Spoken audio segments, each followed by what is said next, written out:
Homeless boy prays for food, unknowingly overheard by a grocery store owner. Then, Michael Williams felt his chest tighten as he watched from the second-floor window of his grocery store. The boy was there again, kneeling on the cold sidewalk, his small hands clasped in silent prayer. It was the third time that week the child had appeared in front of his shop. When he heard the boy's whispered words, Michael felt something stir inside him. The child wasn't just asking for food. He was thanking God for life, praying for protection for others in situations like his, and only at the end, almost ashamed, murmuring a request for a piece of bread. Michael rushed down the stairs, his heart pounding. When he opened the store door, the boy looked up, startled, as if caught doing something wrong. "Hello, son," Michael said, trying to keep his voice calm. "I saw you out there. Are you hungry?" The boy stood quickly, brushing dirt off the knees of his torn jeans. He wore a black beanie that nearly covered his eyes and a brown sweatshirt that had seen better days. "You don't have to worry about me, sir," the boy replied with a politeness that surprised Michael. "I was just talking to God." "Talking to God is important," Michael agreed, "but talking on an empty stomach must be harder, don't you think?" The boy hesitated, biting his lower lip. Michael noticed that despite the dirt and worn clothes, there was something different about him. The way he spoke, his posture, even the way he met his eyes when talking. "I'll take food, sir, but only if I can work for it. My mother always taught me nothing in life is free." Michael was speechless for a moment. In his 45 years, he'd never met a homeless child who refused freely offered food. "What's your name, son?" "Ethan, sir. Ethan Thompson." "All right, Ethan. What kind of work can you do?" "I can sweep, organize things, carry stuff that's not too heavy for me. I can read too, if you need." The last detail made Michael raise his eyebrows. A homeless child who could read wasn't common, at least not in the neighborhood where he'd grown up and now ran his business. "Okay, I need someone to organize the shelves with lighter items. You can start right now." Ethan's face lit up with a smile that completely transformed his appearance. Michael led him inside and quickly introduced him to his wife, Linda, who was at the register. "Linda, this is Ethan. He's going to help us today in exchange for a meal." Linda looked the boy up and down with suspicion. At 50, she'd developed a natural wariness of strangers, especially when it came to the family business. "Michael, are you sure about this?" she asked, lowering her voice. "We don't know this boy." "It's all right, Mrs. Linda," Ethan said politely. "I understand your concern. If you'd like, I can work where you can see me the whole time." Linda was surprised by the maturity of his response. She exchanged a glance with her husband and finally nodded in agreement. Ethan worked all afternoon with a dedication that impressed them both. He organized the shelves with almost obsessive care, placing every item exactly where it belonged. When customers arrived, he discreetly stepped aside, but Michael noticed the boy observing everything closely. Dear listener, if you're enjoying the story, please take a moment to like and especially subscribe to the channel. It helps us a lot as we're just starting out. Now continuing. By the end of the day, Michael took Ethan to the small kitchen at the back of the store. Linda had prepared a hearty meal: rice, beans, pot roast, and salad. "Wow," murmured Ethan, his eyes wide. "It's been a long time since I've seen so much food all at once." "When was the last time you had a full meal?" asked Michael. Ethan paused to think, counting on his fingers. "I think it's been about 4 days. But yesterday a kind lady gave me some bread." Linda, who had been listening from the doorway, felt her heart ache. As wary as she was, she couldn't see a child go hungry without being moved. As Ethan ate, Michael noticed small details that intrigued him. The boy held his utensils properly, chewed slowly, and wiped his mouth with a napkin. These were manners someone had taught him, not the natural behavior of someone who lived on the streets. "Ethan, can I ask you something personal?" The boy swallowed what he was chewing and nodded. "Where do you sleep?" "At Liberty Square, Mr. Michael. There's a bench hidden behind the trees. It's safe." "And your family? Your parents?" Ethan's face grew sad, but he didn't look away. "My mom passed away a few months ago. My dad..." I never really knew him." Michael sensed there was more behind those simple words, but didn't press further. Ethan finished eating, thanked them repeatedly, and got ready to leave. "Ethan, you can come back tomorrow if you'd like. There's always something to do here at the grocery store." "Really?" The boy's eyes lit up. "Thank you so much, Mr. Michael, and you too, Mrs. Linda. I'll pray for you tonight." After Ethan left, Linda approached her husband. "That boy is different, Michael. There's something about him that doesn't fit his situation." "I thought the same thing. Did you see how he eats, how he speaks? Someone raised that child very well." "What do you want to do?" Michael looked out the window toward Liberty Square, where Ethan had said he slept. "I don't know yet, but something tells me that boy needs more than just food." That night, Michael couldn't sleep. He kept thinking about the boy, how he prayed, the manners he displayed. By morning, he decided to arrive early at the store to see if Ethan would show up. At 7 o'clock, when he opened the door, the boy was already there. Not kneeling as he had been on other days, but sitting on the sidewalk, fiddling with an old torn backpack. "Good morning, Ethan." "Good morning, Mr. Michael. I came early so I wouldn't get in the way of opening the store." "What's that backpack?" Ethan clutched it to his chest as if protecting a treasure. "It's my mum's things. It's all I have left of her." "May I see?" Ethan hesitated for a long moment, but then nodded. He carefully opened the backpack and pulled out a bundle of yellowed letters, all in sealed envelopes. "These are letters my mom wrote. She said they were important, but I don't read very well yet, just simple words." Michael took one of the letters carefully. The envelope was addressed to himself. Michael Williams, Williams Grocery, Maple Street, 234. The world seemed to spin around Michael. His hands trembled as he held the envelope. "Ethan, are you sure these letters are from your mum?" "Yes, she was always writing. She said one day she'd give them to the right person." With shaky fingers, Michael opened the first letter. The handwriting was familiar, too familiar. It was the handwriting of Rachel Thompson, a young woman who had worked at his grocery store about 10 years ago. "Dear Michael, I know you must be surprised to receive this letter. I tried many times to see you in person, but your wife always answered the phone. I need to tell you something very important about my son, Ethan." Michael stopped reading, looked at the boy, and returned to the letter. "Ethan is the son of my distant cousin, Olivia Thompson. She passed away when he was 3 years old, and since then I've taken care of him as if he were my own son. Remember when you helped me so many years ago when I was going through hard times? You said you'd always be willing to help if I needed it. Well, now I need—" Michael's hands trembled so much he could barely hold the paper. "Ethan, what was your mother's full name? What was—" "Rachel Thompson, Mr. Williams. Why? Did you know her?" Michael felt his legs go weak. Rachel had worked at the grocery store when he was still building the business. She was a hard-working, smart young woman who had helped him through some very tough times. When she left to take care of personal matters, Michael had promised there would always be a place for her if she needed it. "Ethan, I need to read all these letters. Will you let me?" The boy nodded, trusting completely in the man who had always been kind to him. Michael read letter after letter, uncovering a story that left him in shock. Rachel had tried to contact him many times over the years. She had faced financial struggles, health problems, and always mentioned Ethan with immense affection. The most recent letter was from 6 months ago. "Michael, if you're reading this, it means something happened to me. Ethan is a special boy, polite, smart. I don't want him to end up in an orphanage. I know it's a lot to ask, but you were the only person in my life who treated me with true kindness. If you could take care of him, or at least help him find a good family, I know you'd make a difference in his life." Michael looked at Ethan, who waited patiently, nervously fidgeting with his hands. "Ethan, your mother, how did she pass?" "She got sick, Mr. Williams. I took her to the hospital, but the doctors said there was nothing more they could do. She gave me these letters and told me to find you one day. Why didn't you come sooner?"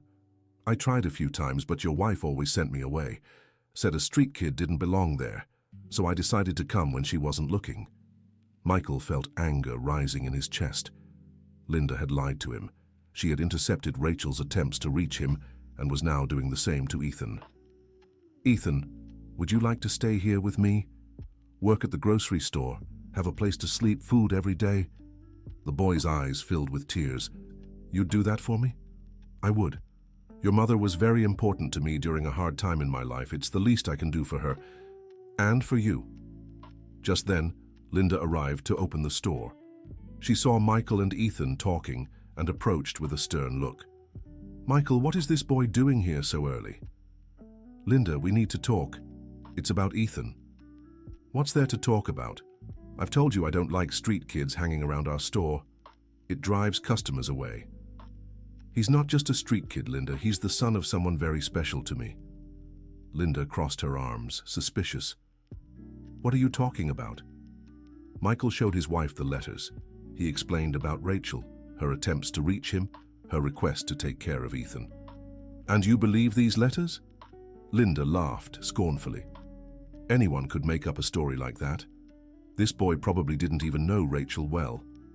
"Linda, I recognize her handwriting. And more importantly, I remember the promises I made to Rachel when she worked here." "Promises? What promises?" Michael took a deep breath. It was time to tell Linda something he had kept to himself all these years. "When I met you, Linda, I was nearly bankrupt. The store wasn't making a profit. I owed 3 months' rent and I was about to close everything down. It was Rachel who helped me reorganize the business, who gave me ideas to attract customers, who worked without pay until I could recover." Linda turned pale. "You never told me that." "Because I knew you'd be jealous. Rachel was a beautiful, smart young woman, and I knew you'd think there was something between us." "And was there?" "Not in the way you're thinking, but I cared deeply for her, just as I do for Ethan now." Linda looked at the boy, who was silently following the whole discussion. "Michael, you can't just adopt a child because you feel grateful to someone from the past. It's not just gratitude, Linda. Look at him. See how polite he is, how smart. Rachel did an amazing job raising this boy. He deserves a chance. And what about me? Don't I have a say in who comes into my home?" The argument was growing tenser. Ethan, sensing the discomfort he was causing, picked up his backpack and stood. "Mr. Williams, I don't want to cause trouble between you and Mrs. Linda. I can leave." "No, Ethan, you're not leaving." "Linda, we'll talk about this calmly, but Ethan stays." "So you're choosing this boy over your own wife?" "I'm choosing to do the right thing, Linda. The same thing you'd do if you were in my place." Linda turned on her heel and stormed into the grocery store, slamming the door behind her. Michael sighed, knowing the conversation wasn't over. "Ethan, none of this is your fault. Things will work out." "Mr. Williams, your wife doesn't like me. Maybe it's better if I go." "No, Linda just needs time to understand. You'll stay here with me today, we'll work together, and tonight we'll talk things over at home." Dear listener, if you're enjoying the story, don't forget to like and subscribe to the channel. It really helps us as we're just starting out. Now back to the story. The day passed in tension. Linda barely spoke to Ethan, and when she did, her tone was icy. The boy, sensing the situation, doubled his efforts to be helpful, organizing and reorganizing the shelves with almost obsessive precision. By afternoon, Ethan began showing signs he wasn't feeling well. He coughed a few times, complained of a headache, but insisted on working. "Ethan, are you okay?" "Yes, Mr. Williams, just a little tired." But Michael noticed the boy was pale and glassy-eyed. When he touched his forehead, it was burning. "Linda, Ethan has a fever. I'm taking him home." "To our home?" "Michael, have you lost your mind?" "He's sick, Linda. I can't leave a sick child on the street." "Then take him to a hospital." "And then what? He goes back to the bench at Liberty Square." Hearing the argument, Ethan tried to stand.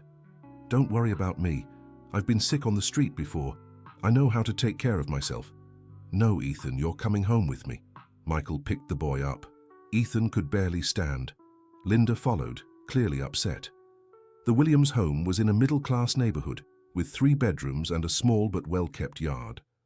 Michael took Ethan to the guest room and laid him down. "Linda, could you make him some tea?" "I'll do it, but this is temporary." While Linda made the tea, Michael sat by Ethan's bedside. The boy was shaking with fever, delirious. Mom, don't leave me. I promised I'd find Mr. Williams. I can't break my promise." Michael's chest tightened at the boy's feverish words. Even in delirium, Ethan was determined to keep his promise to his mother. Through the night, Michael and Linda took turns caring for Ethan. His fever spiked, and at times Michael considered taking him to the hospital. But by morning, the temperature began to drop. Ethan woke up more lucid, but still very weak. "Mr. Michael, where am I?" "In my home, Ethan. You were very sick yesterday. I'm sorry for causing trouble. Can I leave now?" "You're not going anywhere until you're fully recovered." Linda, who had just entered the room with a bowl of soup, overheard the conversation. "Michael, we need to talk. Alone." Michael left the room with Linda and closed the door. "Listen, Michael, I spent the whole night thinking, that boy, there's something special about him." "What do you mean?" "During his fever, he was delirious. But do you know what he was saying? He talked about his mother, about you, about promises. And one thing that caught my attention, he didn't speak ill of anyone, didn't show anger, didn't curse. Even delirious, he was polite." Michael smiled. Rachel raised him well. "Michael, there's something else. When he fell asleep, I went through his backpack to see if there were any documents." "Did you find anything?" Linda pulled an envelope from her pocket. "I found this. It's a document you need to see." Michael opened the envelope and found Ethan's birth certificate and a document that left him speechless. A temporary guardianship agreement signed by Rachel, naming Michael Williams as Ethan Thompson's legal guardian in case anything happened to her. "Linda, do you understand what this means? It means that woman truly wanted you to take care of the boy, that this wasn't a coincidence." "What do you think we should do?" Linda took a deep breath, glancing toward the room where Ethan was resting. "I think we should give him a chance, and ourselves, but with some conditions." "What conditions?" "First, he needs to go to school. Second, we need to set clear rules. Third, if it doesn't work out, we'll find a good family for him. We won't just abandon him on the street." Michael felt a wave of relief and gratitude. "Thank you, Linda. I know this isn't easy for you." "It really isn't. But there's something about that boy that moves me. And if Rachel trusted you enough to leave this responsibility with you, maybe she knew something I don't see yet." They returned to the room and found Ethan sitting on the bed, looking out the window. "Ethan, we have a proposal for you." The boy turned, eager. "What proposal?" "How would you like to live here with us, for real? Not just for a few days, but as part of the family." Ethan's eyes filled with tears. "You'd do that for me?" "We would, but with some rules. You'd have to go to school, help with chores, and most importantly, trust us as you would parents." "I accept," Ethan nearly shouted, then composed himself. Yes, I accept, Mr. Michael, Mrs. Linda. Thank you so much." Linda approached the bed and for the first time gently touched Ethan's face. Then it settled. "We'll sort out your documents, enroll you in school, and see how things go." The following days were an adjustment for everyone. Ethan showed an incredible ability to learn and adapt. At school, even though he was behind in some subjects from being out of school for so long, his intelligence impressed the teachers. At home, he helped with chores without being asked, kept his room tidy, and continued his habit of praying before meals and bedtime. Michael and Linda began getting used to the boy's presence. Linda, especially, discovered she enjoyed having someone to care for. Ethan filled a void she hadn't even known existed, but not everything was perfect. Some neighbors made unpleasant comments about the family adopting a street kid. Linda, who had always cared deeply about others' opinions, started feeling uneasy. "Michael, Mrs. Robinson mentioned today that it must be dangerous to have a street kid at home. She said they might have bad habits, harmful tendencies." "Linda, do you believe that?" "I don't know what to believe anymore. Ethan is a wonderful boy, but he comes from a world we don't know. The world he came from was the world Rachel created for him, a world of values, education, and love. That doesn't disappear just because someone spends a few weeks on the streets. But Linda's doubts were constantly fed by the neighbors' comments and some customers at the grocery store. One specific situation almost destroyed everything they had built. Dear listener, if you're enjoying the story, take a moment to like and especially subscribe to the channel. It really helps us as we're just starting out. Now back to the story. One day, Linda noticed money was missing from the grocery store's cash register. It wasn't much, but it was money she was certain had been there. That same week, Ethan had gone to the store a few times after school to help Michael. Linda didn't say anything to her husband, but she began watching Ethan with suspicion.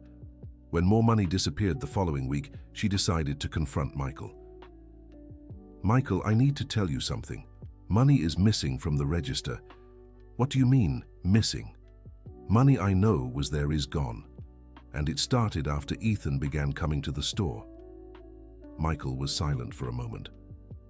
Linda, are you suggesting Ethan is stealing? I'm saying money is missing and Ethan is the only new person with access to the register. Ethan is never alone at the register. You or I are always nearby. Michael, I don't want to believe it's him, but we need to talk to Ethan about this. That night, Michael and Linda called Ethan into the living room for a serious talk. The boy sat on the couch, clearly nervous from the tense atmosphere. Ethan, we need to ask you something, and we want you to be completely honest with us, Michael said. Of course, Mr. Michael, you can ask me anything. Money is missing from the grocery store's register. Do you know anything about that? Ethan's face turned red, and he lowered his head. I can explain. Linda and Michael exchanged a worried glance. Then explain, Linda said, trying to keep her voice calm. I did take the money, Ethan murmured, still looking down. But it wasn't for me. Then who was it for? Michael asked. There are other boys at Liberty Square where I used to sleep. They have no one to help them. They're starving. I thought you wouldn't mind if I took a little money to buy them food. Linda's heart clenched. Ethan had stolen, but not for himself. It had been out of compassion. Ethan, do you understand that taking money without permission is stealing, even if it's for a good reason, Michael said. I do, Mr. Michael. It was wrong of me. I'll pay the money back. How will you pay it back, Ethan? Linda asked. You don't have any money. I can work extra hours at the store without pay until I've returned everything I took. Michael stood and sat beside Ethan on the couch. Ethan, look at me. The boy raised his eyes, filled with tears. If you wanted to help your friends, why didn't you ask us? Why didn't you talk to us about it? Because I'm already causing you so much trouble. I didn't want to ask for anything else. Linda felt a lump in her throat.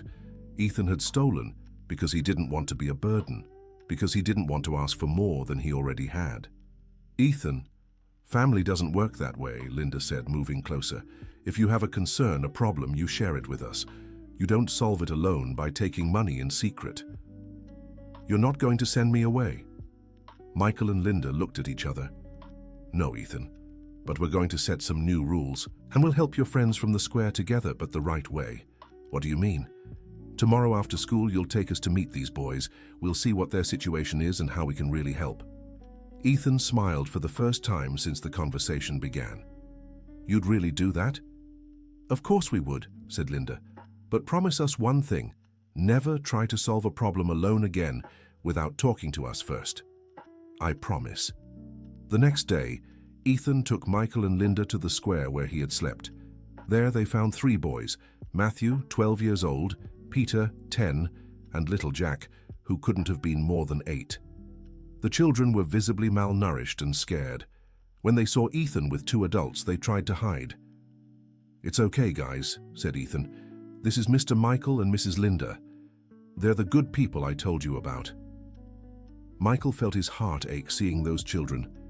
Linda, though more reserved, couldn't hide her emotion. Boys, how long have you been here? Michael asked. Matthew, who seemed to be the leader of the group, answered suspiciously, A few months. Why do you want to know? Because we want to help you. Everyone says they want to help, then they disappear.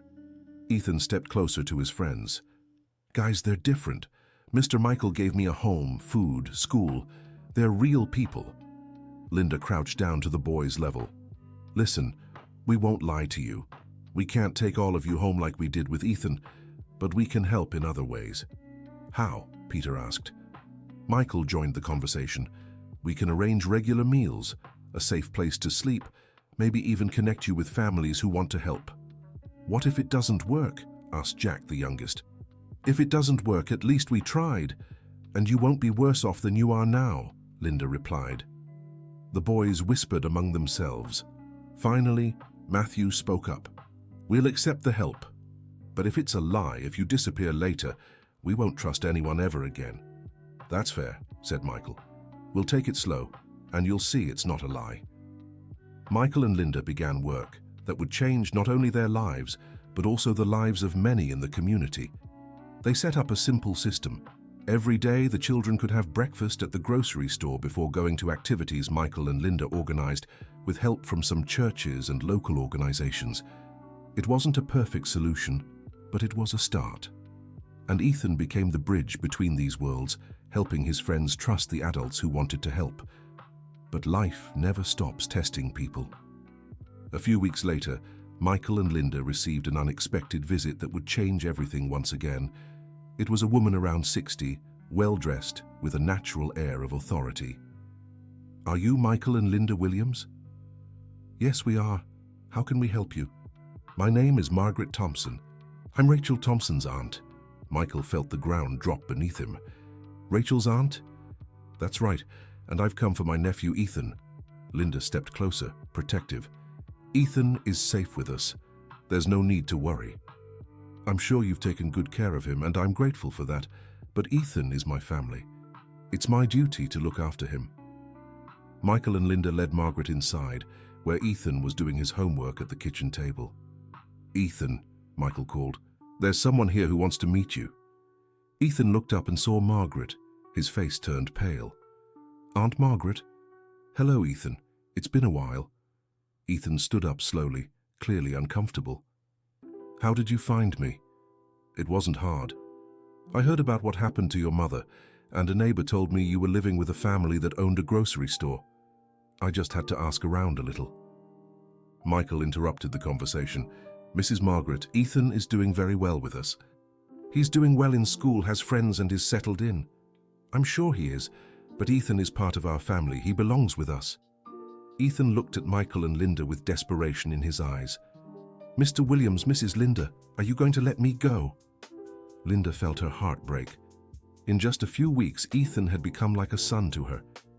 Ethan, no one will force you to do anything you don't want to do, said Linda. Margaret grew irritated. Excuse me, but I'm his blood relative. I have more right than you. Right isn't just about blood, Michael countered. It's about love, care, and stability. Are you stopping me from taking my nephew? We're not stopping anything. We're letting Ethan choose. All eyes turned to Ethan, who was visibly distressed. I don't know. Aunt Margaret, you disappeared from my life when my mother got sick. Why do you want to take me now? Margaret was uncomfortable with the direct question. Ethan, I had my own problems back then. I couldn't help. What problems? Adult problems you don't need to understand. Ethan turned to Michael and Linda. Can I talk to you alone? Michael, Linda, and Ethan went to the backyard, leaving Margaret in the living room. Ethan, what do you want to do? Linda asked. I want to stay with you, but I'm afraid Aunt Margaret will force me to go with her. No one will force you to do anything, Ethan. We have the documents your mother left. She wanted you to stay with us.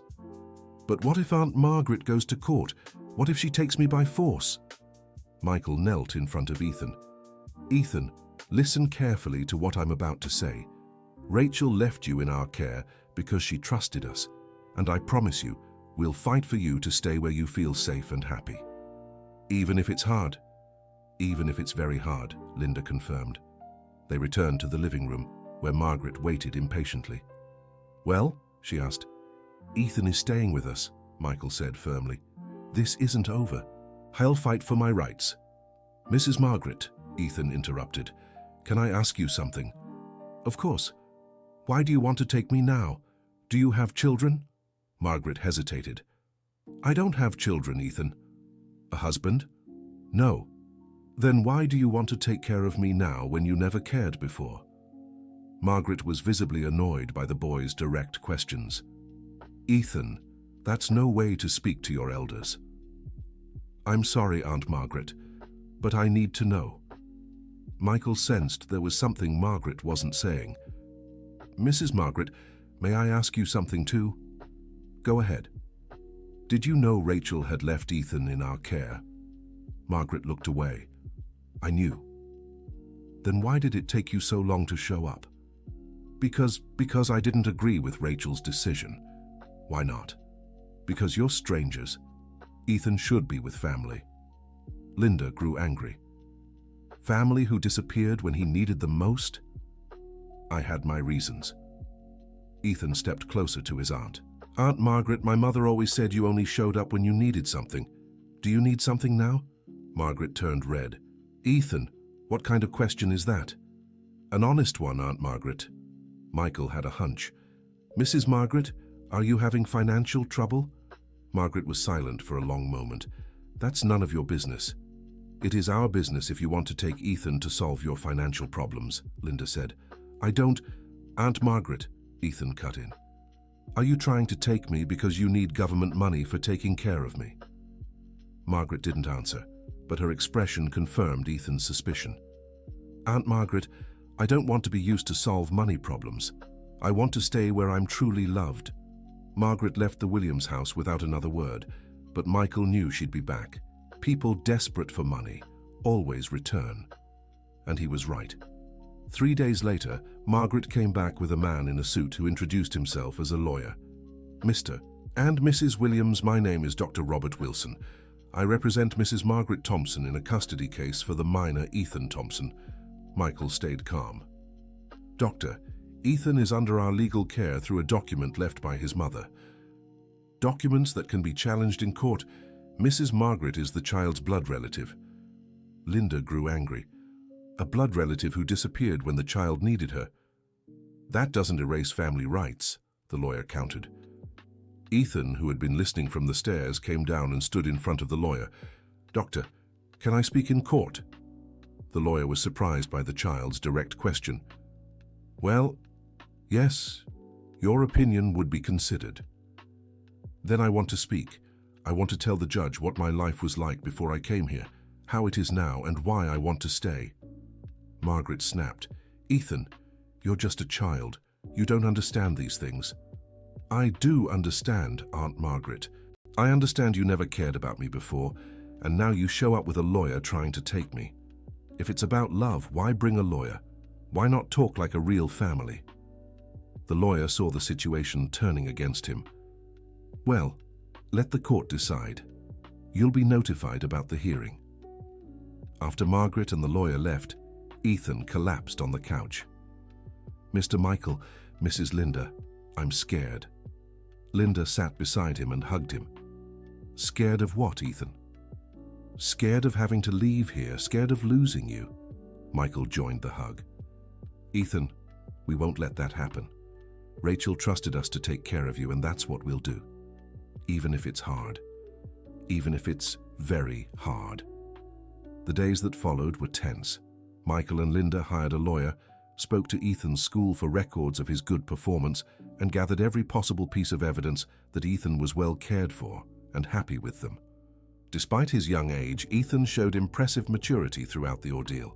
He kept going to school, helping at the grocery store and fulfilling his responsibilities. But Michael and Linda noticed he grew quieter, more worried. One night, Linda found Ethan crying in the backyard. Ethan, what's wrong? Mrs. Linda, what if the judge decides I have to go with Aunt Margaret? Why do you think that might happen? Because she's my blood relative, and you're nothing to me. At least not on paper. Linda sat beside Ethan on the swing Michael had installed in the yard. Ethan, let me tell you something. Family isn't just who shares your blood. What do you mean? Family is who takes care of you when you're sick. Who worries if you're doing well in school? Who's happy when you're happy and sad when you're sad? Family is who's there every day, not just when it's convenient. Do you think I'm part of your family? Linda's eyes filled with tears. Ethan, I don't just think it, I know it. You've become the son I never had. And if anyone tries to take you from us, they'll have to go through me first. Ethan hugged Linda tightly. I love you both like you're my real parents too. 2 days later, the hearing notice arrived. Ethan would have to appear in court to speak with the judge about his situation. Michael and Linda spent hours preparing Ethan for the hearing, explaining how it worked, what he should expect, and most importantly, reminding him to be honest and speak from the heart. On the day of the hearing, Ethan dressed in the nicest clothes he had, a light blue shirt Linda had bought for him, and a new pair of jeans. He was nervous but determined. The courtroom was full. On one side, Margaret with her lawyer. On the other, Michael and Linda with their attorney, Dr. Johnson. In the middle was Ethan, who seemed very small in that formal setting. The judge, Dr. William Brown, was a man in his 50s with a serious demeanor but a kind gaze. He had handled many custody cases over the years and knew each situation was unique. Ethan Thompson, the judge called. Do you understand why you're here today? Yes, Your Honor.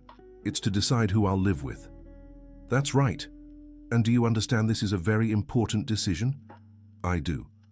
Good. First, I'll hear from the lawyers, then I'll speak with you privately. Is that all right? Yes, sir. Margaret's lawyer stood first. Your Honor, my client is the aunt of the minor, Ethan Thompson, a blood relative, the only family the boy has left. During the time Ethan's mother was ill, my client was facing personal hardships that prevented her from helping immediately. Now, with her life stabilized, she wishes to fulfill her family duty and care for her nephew. The judge took notes. Dr. Johnson, you may present the defense for the petitioners. Michael and Linda's lawyer stood. Your Honor, my clients have been caring for Ethan under the explicit directive of his mother, the late Rachel Thompson. We have here a document signed by her, naming Michael Williams as Ethan's legal guardian in case of need. Additionally, Ethan has integrated into their family. He attends school, performs well academically, and has clearly expressed his desire to remain with my clients. The judge reviewed the documents from both sides. Very well, now I'd like to hear from the parties. Mrs. Margaret, please step forward. Margaret stood, visibly nervous. Your Honor, Ethan is my nephew, my only nephew. Rachel was also my niece, my late sister's daughter. When Rachel fell ill, I was dealing with serious financial troubles, otherwise I would have helped. What kind of financial troubles? Margaret hesitated. I had lost my job and was struggling to pay rent. And are those problems resolved now? Yes, they are. How do you plan to support Ethan? I have a new job and, well, there are government benefits for those caring for minors in vulnerable situations. The judge made more notes. Michael realized Margaret had revealed herself. She was interested in the government assistance money. Mr. Michael Williams, please step forward. Michael stood, trying to control his nerves. Your Honor, I met Rachel Thompson many years ago. She worked at my grocery store during a difficult time in my life and helped me greatly. When she left the job to tend to personal matters, I promised there would always be a place for her if she needed it. And did you know about Ethan? I knew Rachel cared for a child, but I only learned it was Ethan when he showed up at my store with her letters.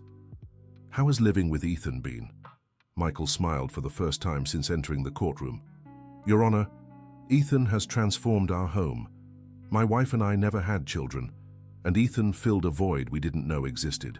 He's polite, smart, and responsible. He's doing well in school, has friends, and has completely adapted to our family. And the costs? How do you plan to support Ethan? Your Honor, I own a grocery store that provides a stable income. Ethan isn't a burden, he's a joy. We're not interested in any government assistance. We want to care for him with our own resources. Mrs. Linda Williams, would you like to add anything? Linda stood up, visibly emotional. Your Honor, I just want to say that Ethan has become the son I always wanted. He calls me Mrs. Linda, but in my heart, he's my child. And if you allow me to keep caring for him, I promise he'll have all the love and opportunities a child deserves. The judge took a deep breath. Now, Ethan, I'd like to speak with you alone. Everyone else will step out for a few minutes. They all left, leaving Ethan alone with the judge. The boy seemed even smaller in the empty room. "Ethan, don't be afraid. I just want you to tell me the truth about how you feel." "Can I say everything, Your Honor?" "You can say everything. My Aunt Margaret never cared about me before. When my mother got sick, she disappeared. She didn't come to help, didn't ask if we needed anything. My mother said it was because Aunt Margaret had her own problems, but it still hurt that she never showed up." "And how do you feel about Mr. Michael and Mrs. Linda?" Ethan's face lit up. "They saved me, Your Honor. When I was on the streets hungry and sick, they took me in. They didn't just give me food and a home, they gave me love, put me in school and treat me like their son. And most importantly, they don't want anything from me except for me to be happy." "How do you know they don't want anything from you?" "Because when I stole money from the grocery store to help my friends on the streets, they didn't send me away. They taught me it was wrong, but they also showed me the right way to help. Now they help other boys at Liberty Square too." "Ethan, if you could choose, where would you want to live?" Ethan didn't hesitate for a second. "With Mr. Michael and Mrs. Linda. They're my family now. Even knowing your Aunt Margaret is your blood relative. Your Honor, my mother always told me family isn't just about blood. Family is who cares, who loves, who's there for you. Aunt Margaret may be my relative, but Mr. Michael and Mrs. Linda are my family." The judge was silent for a moment, watching Ethan. He saw a mature, articulate boy who knew exactly what he wanted and why. "Ethan, do you understand that if I decide you must stay with your Aunt Margaret, you'll have to obey?" "I understand, Your Honor, but I also know you're a good person and will make the right decision." "How do you know I'm a good person?" "Because you listened to everyone carefully, because you asked how I felt. Good people do that." The judge smiled for the first time during the hearing. "All right, Ethan. I'll call everyone back and give my decision." When they returned, the judge got straight to the point. "After hearing all parties and carefully considering the situation, I've reached this decision. Ethan Thompson will remain under the guardianship of Michael Williams and Linda Williams." Margaret stood up, furious. "Your Honor, this is unfair. I'm his relative." "Mrs. Margaret, blood relation is important, but it's not the only factor. Ethan is well-adjusted, happy, in school, and has clearly expressed his wishes. Moreover, it became clear during the hearing that your interest may not be entirely selfless." "What do you mean?" "You mentioned government assistance as part of your plan to support Ethan. That raises questions about your true motives." Michael and Linda hugged, overcome with emotion. Ethan ran toward them, and the three embraced in the middle of the courtroom. "Your Honor," said Margaret, "I will appeal this decision." "That is your right, Mrs. Margaret. But in the meantime, Ethan remains where he is." Leaving the courtroom, Ethan was radiant. "Mr. Michael, Mrs. Linda, can I call you Mom and Dad now?" Linda began to cry with emotion. "Of course you can, my son. Of course you can." But the victory in court was only the beginning of a new chapter in the lives of the Williams-Thompson family. Margaret did file an appeal, and in the months that followed, they lived with the uncertainty that the decision could be overturned. Ethan, however, flourished during this time. His grades improved even more, he made new friends, and he became something of a leader among the neighborhood children. Michael and Linda realized they had not just a son, but a special child with an incredible ability to inspire others. The project to help the boys at the square also grew. Inspired by Ethan's example, Michael and Linda expanded the program. They secured partnerships with other families in the neighborhood, local churches, and even some businesses in the area. Matthew, Peter, and Jack, Ethan's friends from the square, were gradually integrated into the program. Matthew was eventually taken in by a childless couple in the neighborhood. Peter was reunited with an aunt who had spent years searching for him. Jack, the youngest, ended up staying with Michael and Linda as well, forming an even larger family. But life had even more surprises in store for them. One day, about 6 months after the hearing, Ethan was helping Michael at the grocery store when a young woman walked in. She looked about 16, with curly hair and dark eyes. Something about her immediately caught Ethan's attention. "Excuse me," the young woman said. "Are you Michael Williams?" "Yes, I am. How can I help you?" "My name is Sophia Thompson. I'm looking for information about my mother, Rachel Thompson. Michael froze. Ethan stepped closer. Ethan, Sophia Thompson? Ethan asked. Rachel used to talk about a Sophia, a daughter she hadn't seen in a long time. The young woman looked at Ethan with interest. And who are you? Ethan Thompson. Rachel took care of me. Sophia's eyes widened. Ethan, the Ethan. My mother talked about you so much. She said you were like a son to her. And you're the Sophia she always said she wanted to find again. That's me. Sophia began to cry. Where is she? Why are you here and not her? Michael placed a hand on Sophia's shoulder. Sophia, I'm so sorry to tell you this, but your mother passed away a few months ago. Sophia collapsed. Ethan rushed to comfort her, and the two held each other, crying over the loss of the woman they both loved as a mother. Michael called Linda, and they took Sophia home. Little by little, they learned her story. Sophia had run away at 14 after a serious fight with Rachel over the friends she was choosing. At the time, Sophia was getting involved with people Rachel saw as a bad influence. The argument escalated. Sophia said terrible things to her mother and left home vowing never to return. I spent 2 years moving from place to place, relying on the kindness of friends and acquaintances, Sophia shared. I finally grew up and realized my mother was right. I went back home a month ago, but no one was there. The neighbors said she had moved, but no one knew where. How did you find us? Linda asked. I talked to several people who knew my mother. One of them told me she always spoke of a man named Michael Williams who owned a grocery store. They said if she ever needed help, she'd go to this Michael. I thought maybe you'd know where she was. Ethan held Sophia's hand. Sophia, your mother talked about you every day. She used to say her daughter was smart, brave, but had lost her way. She never stopped loving you. And I never stopped loving her either, but now it's too late. It's not too late, said Michael. Rachel left 2 important things in this world, you and Ethan. You are the continuation of her love. Linda moved closer to Sophia. Sophia, where are you living now? In a youth shelter. It's temporary just until I can get a job and my own place. You want to work? I really do. I need to rebuild my life. Michael had an idea. Sophia, how about you work here at the grocery store? You can stay with us too, at least until you get settled. You'd do that for me? Of course, said Ethan. You're part of our family now. And so the Williams Thompson family gained another member. Sophia quickly adapted to her new life. She worked at the grocery store during the day, studied at night to finish high school, and gradually became like an older daughter to Michael and Linda, and a sister to Ethan and Jack. Sophia's presence brought a new dynamic to the household.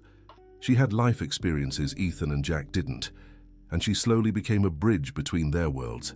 She helped the younger boys with typical teenage problems and helped Michael and Linda better understand the children's needs. But the biggest surprise was yet to come. 6 months after Sophia's arrival, they received a call from the court. Margaret's appeal had been definitively denied. Ethan and Jack could now be officially adopted by Michael and Linda. On the day of the adoption finalization, the whole family went to the courthouse. Ethan, now 11, Jack, 9, and Sophia, 17. When the clerk asked what last name they wanted, Ethan answered without hesitation. We want to be Ethan Williams Thompson and Jack Williams Thompson. We want to keep Thompson for our mother Rachel, but we also want Williams for our parents Michael and Linda. Linda cried so much she could barely sign the papers. The ceremony was simple but deeply moving. Matthew and Peter, their friends from Liberty Square who had also found families, were there. Several neighbors who had followed their story attended as well. But the most emotional moment came when Ethan asked to speak. I want to thank everyone here today, especially my parents Michael and Linda, who showed me that family isn't just about blood, but about who chooses to love and care for you. Ethan paused, overcome with emotion, then continued. I also want to thank my mother Rachel, who even though she's no longer here, is still watching over me through the good people she placed in my path. And I want to promise that I'll honor the love I've received by helping other kids like I was helped. There wasn't a dry eye in the room. After the ceremony, the family went home to celebrate. Michael had closed the grocery store early, and Linda had prepared a surprise party with all their friends and neighbors. During the party, Ethan slipped away to be alone in the backyard. Michael found him sitting on the swing looking up at the sky. "Ethan, everything okay? Why aren't you inside with everyone?"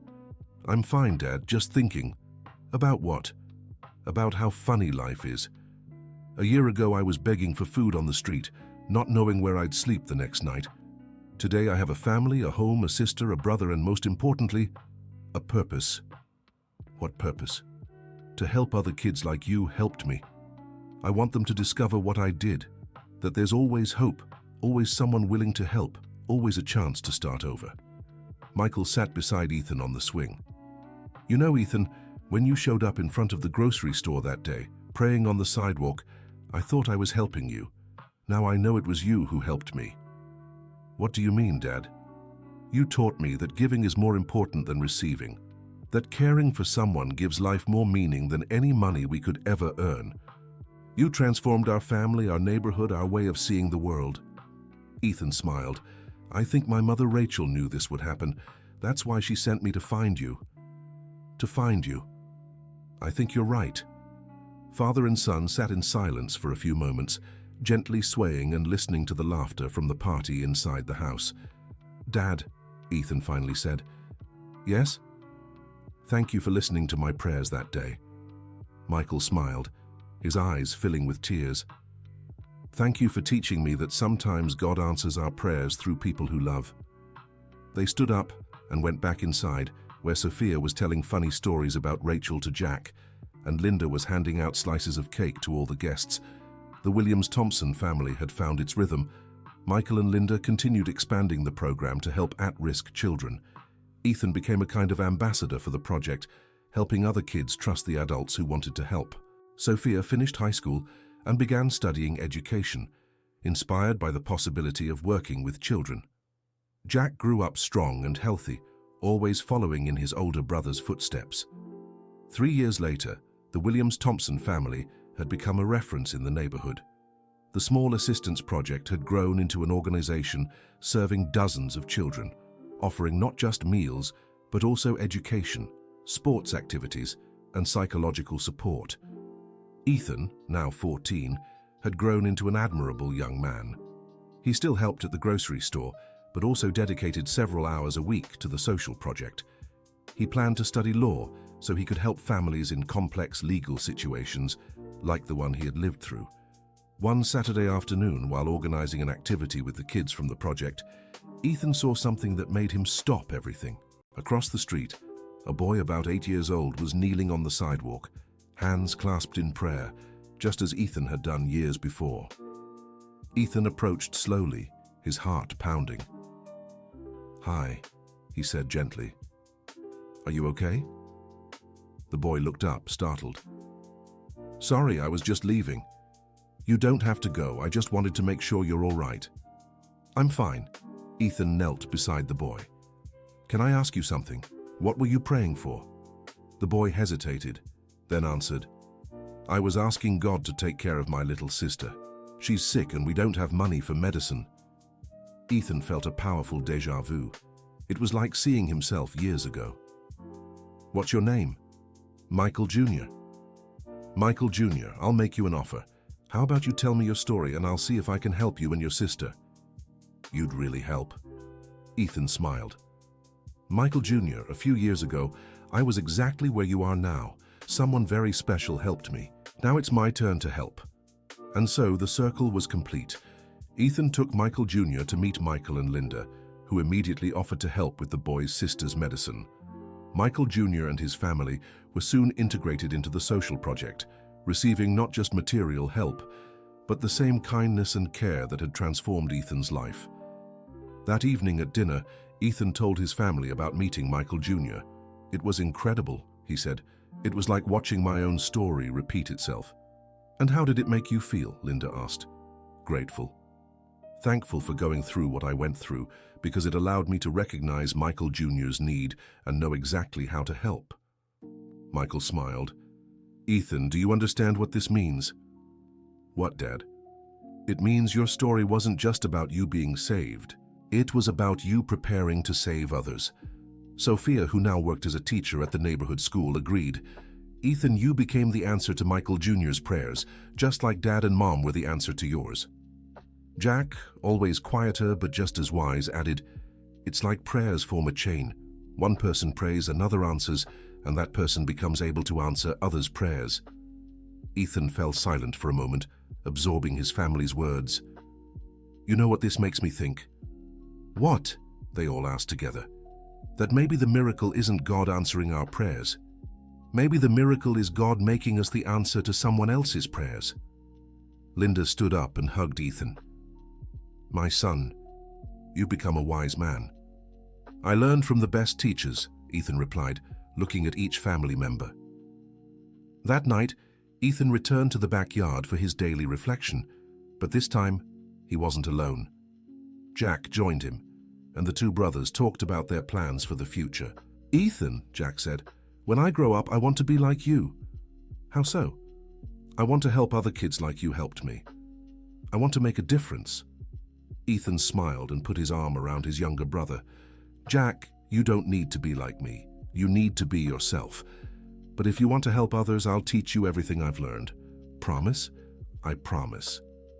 The two fell silent, gazing at the stars. Ethan thought of Rachel, who had planted in him the values he was now passing on to Jack. He thought of Michael and Linda, who had given him not just a family but a purpose. He thought of Sophia, who had found in them the second chance everyone deserves. And he thought of Michael Jr., who at that moment was at home with his sister, knowing he was no longer alone in the world. Jack, Ethan finally said, yeah? I think I've figured out the secret to happiness. What is it? It's realizing we're all connected, that what we do to help one person always comes back to us in some way. That giving and receiving are the same thing, just at different times. Jack nodded, even if he didn't fully understand his brother's words, but he understood the feeling behind them. Ethan, do you think our mum Rachel is watching all this? Ethan looked up at the starry sky. I'm sure she is, Jack, and I'm sure she's proud. Proud of what?